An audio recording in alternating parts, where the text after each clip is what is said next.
sea swells of up to 10 metres as the storm surges through the metro and parts of the province. Level 8 warnings for disruptive winds and heavy rainfall have been issued to a number of municipalities, including Drakensberg, Stellenbosch and the Overberg.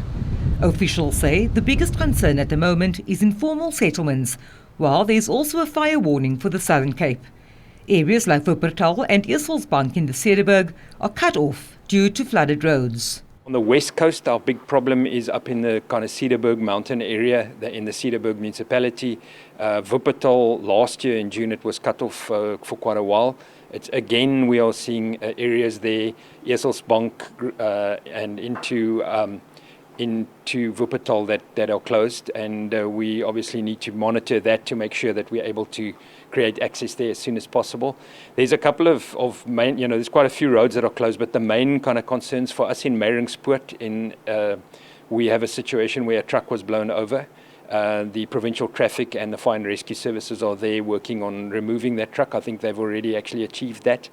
The Huguenot Tunnel has been closed for heavy traffic and is diverting now into past the Citrusdal Pass. The Slanghoek Bridge has also been closed due to flooding, low-level flooding. And those are kind of the areas that we are mostly concerned. There's a few areas that have been without electricity. Rawsonville, Tolbach and Belhar had localized problems. Various roads have been affected and closed in and around the city. In Eureka Estate, residents say 35th Avenue is prone to flooding whenever it rains. It's terrible here in the winter. You can't even come out of your house. As you can see, my house here, it's flooded. You can't get out. And the cars here can't even pass or anything. And the council does nothing about it.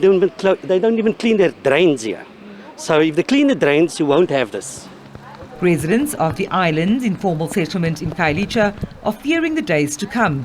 After just a few hours of rainfall, homes are already waterlogged and people are left in the wet and cold.